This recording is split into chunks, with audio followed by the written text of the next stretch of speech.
Մեծարգո պարոն Հասանով,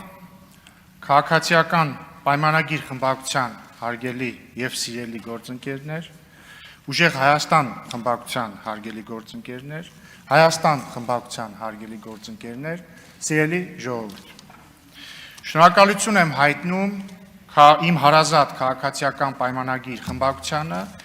իմ թեկնածությունն առաջադրելու համար եւ շնորհակալություն եմ հայտնում Տիկին Մանավազյանին իմ հասցեին բարի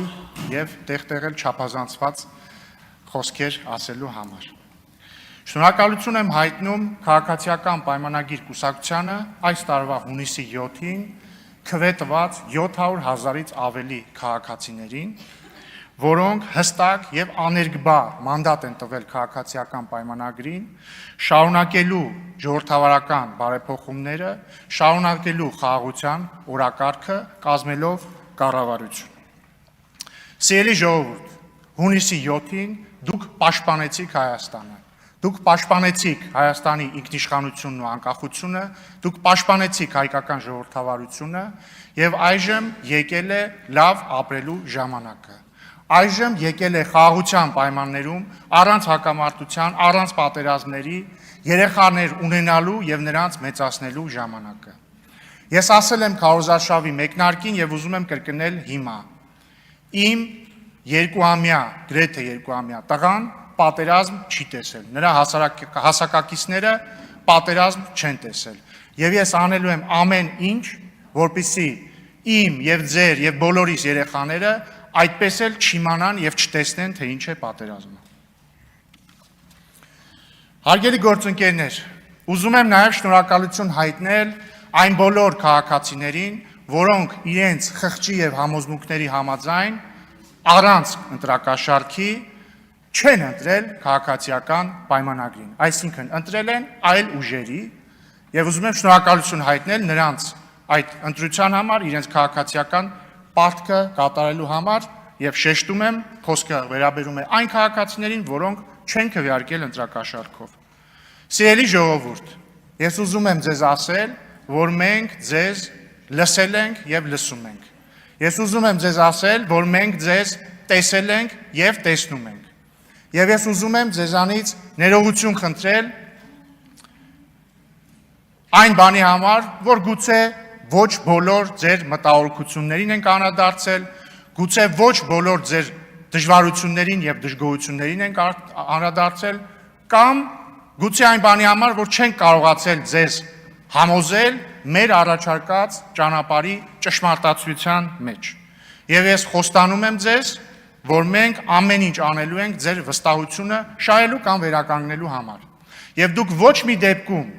նույնիսկ հաշվի առնելով այն փաստը, որ ձեր նախընտրած քաղաքական ուժերը չեն հաղթել, դուք ոչ մի դեպքում չպիտի ձեզ անտեսված զգաք։ Միակ տարբերությունը, սիրելի ժողովուրդ, կրկին խոսքը այն մարդկանց մասին է, որոնք քվեարկել են ընդդիմությանը։ Միակ տարբերությունը քաղաքացիական պայմանագրին քվեարկածների եւ ձեր միջև, մեր եւ ձեր միջև քաղաքական նախընտրությունների տարբերությունն է։ Ուրիշ ոչինչ։ Մենք գալիս ենք եւ սերում ենք նույն պատմությունից, խոսում ենք նույն լեզվով, կրում ենք նույն մշակույթը, մեր ծնողները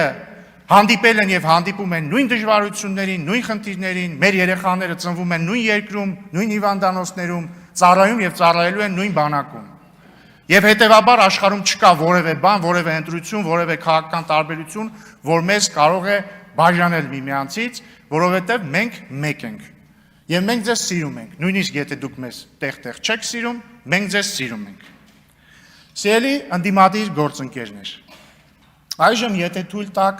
կուզեի առիթն օգտագործել եւ մի փոքր քննարկում բացել ձեզ հետ խորհրդարանական մշակույթի մասին։ Վերջին ամիսներին եւ վերջին հատկապես շաբաթներին մի տարօրինակ եւ անսպասելի կոնսենսուս է ձևավորվել մեր հանրության եւ քաղաքական շրջանակների եւ լրագրողական դաշտում։ Այդ կոնսենսուսը հետեւյալն է, որ Հայաստանի ազգային ժողովը անիմաստ անպտուղ վեճերի, զազրախոսության, վիրավորանքի տեղ է եւ որ այս գումարման ազգային ժողովը այդ իմաստով նույնիսկ ավելի վատն է լինելու, քան նախորդը։ Համատարած համազգային կոնսենսուս է սա, կարծես թե։ Ընդ որում կապ չունի մարդը իշխանամետ տա ընդդիմադիր է, բոլորը կարծես թե մեզ համար այդպիսի ճակատագիր են կանխագուշակում։ Եվ ես ուզում եմ ձեզ առաջարկել, որպեսզի մենք միասին կոտրենք այս նախախնամությունը կամ անեծքը, ոնց ուզում եք դա կոչեք։ Բայց ինչպես։ Ես բնականաբար այնքան միամիտ չեմ, որ կարծեմ, որ կարող ենք հենց հիմա բոլորս պայմանավորվել, որ դե գիտեք ինչ կա, եկեք բարեկիրթ լինենք, եկեք, չգիտեմ, չվիրավորենք միմյանց եւ ամեն ինչ լավ կլինի։ Դա ինչ ասեմ։ Դա կլինի պատրանք, դա կլինի խաղաղություն աշխարհինի տիպի կենաց։ Ես ինչ եմ առաջարկում։ Ես առաջարկում եմ հասկանալ պատճառը, լավ, ինչու է Հայաստանի խորհրդարանում վերջին տարիներին ձևավորվել այսպիսի մշակույթ։ Ինչի է խորհրդարանը դարձել անիմաստ անպտուղ զազախոսության հոմանիշ։ Եվ ես ունեմ իմ տարբերակը, իմ բացատրությունը, ես կներկայացնեմ իմ բացատրությունը եւ իմ առաջարկած լուծումը, ամենևին չհավակնելով Վերին Ատյանի ճշմարտության խոսափող լինելու դերին։ Եվ հրավիրում եմ ձեզ քննարկման, եթե պատեհ կհամարեք, նկատի ունեմ այս ամբիոնից հետո։ Ես կարծում եմ, որ կա մեկ ֆունդամենտալ պատճառ, թե ինչու է 2018 թվականից սկսած եւ հատկապես 2020 թվականի պատերազմից հետո խորհրդարանը դարձել այսպիսի անհանդուրժող վայր։ Այդ պատճառը հետեւյալն է։ Ըստ իս գլխավոր պատճառը ընդդիմության կողմից ժողովրդի ընտրության չընդունումն է եղել։ Կրկնում եմ, դա սկիզբ է առել Թավշյա հեղափոխության հաղթանակի օրվանից սկսած, բայց շատ ավելի ահագնացել է 2020 թվականի 44-օրյա պատերազմից հետո։ Ուշադրություն դարձրեք, չեմ ասում է չհաշտվելը ընդդիմության, որովհետև նորմալ է, որ ընդդիմությունը չհաշտվի ընտրությունների արդյունքների հետ կամ ժողովրդի ընդունած որոշման հետ։ Այն իմաստով, որ կարծի, որ հաղթած ուժի ճանապարհը սխալ է եւ պետք է այլ ճանապարհ որդեգրել եւ բնական է, որ ընտրությունների հաջորդ օրվանից սկսած ընդդիմությունը պետք է փորձի համոզել մարդկանց, որ իրենց ընտրությունը սխալ է եղել եւ ճիշտ ընտրությունը կլիներ ընտրել ընդդիմության ճանապարհը։ Բայց խնդիրը, երբ որ ընդդիմությունը չի ընդունում ժողովրդի ընտրելու իրավունքը կամ ընտրությունը։ Նախորդ գումարման ազգային ժողովում պատգամավորներից մեկը հանրապետական կուսակցության անդամ։ 2018 թվականի Թավշյա հեղափոխությունը անվանում էր իշխանազավթում, անընդհատ անվանում էր իշխանազավթում։ Եվ այս նոր գումարման խորհրդարանում նույնպես կան պատգամավորներ, որ այս տարիների ընթացքում բազմաթիվ անգամ վիճարկել են ժողովրդի ընտրությունը։ Օրինակ, այս գումարման խորհրդարանում էլի կա նորընտիր պատգամավոր, որը 2018 թվականի հեղափոխությունը անվանում է թուրք-ադրբեջանական հեղափոխություն։ Եվ այսպիսով վիճարկում է եւ չի ընդունում են փաստը, որ 2018 թվականին Հայաստանի ժողովրդի գերակշիռ մեծամասնությունը, այդ թվում հրապարակներում հավաքված 100 հազարավոր քաղաքացիները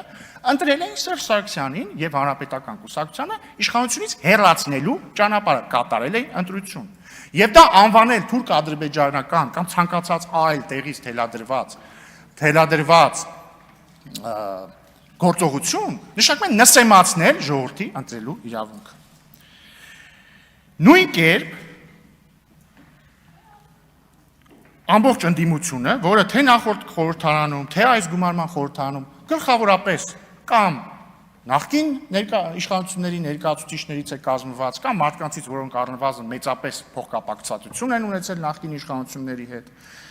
հրաժարվել են ընդունել 2018, 2021 եւ հիմա 2026 թվականի ընտրություններում ժողովրդի ընտրությունը։ Եվ կրկին ուզում եմ շեշտել, ճիշտ հասկացեք ինձ, խոսքը ընտրությունը չընդունելու մասին է, ոչ թե կարծելու մասին, որ այդ ընտրությունը սխալ էր։ Ցանկացածը կարող է կարծել, որ ընտրությունը սխալ էր կամ պետք չէր այդպիսի ընտրություն անել, դա ընդդիմության իրավունքն է, բայց սիրելի գործընկերներ, ընդդիմադիր, դուք պարտավոր եք ընդունել ժողովրդի ընտրությունը։ Եվ մենք էլ ենք պարտավոր ընդունել ժողովրդի ընտրությունը։ Եվ ինչի է բերել այս իրավիճակը։ Այս իրավիճակը բերել է հետևյալին,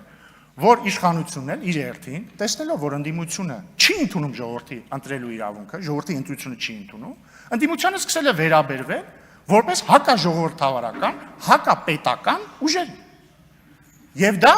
բերել է այս իրավիճակին։ Մեկ այլ հարգամանք է ընդդիմության կողմից խորհրդարանական աշխատանքը։ Տեսեք, նախորդ գումարման խորհրդարանում երկու ընդդիմադիր խմբակցությունները, որից մեկը վերընտրվել է, ավելի փոքր կազմով, բայց վերընտրվել է,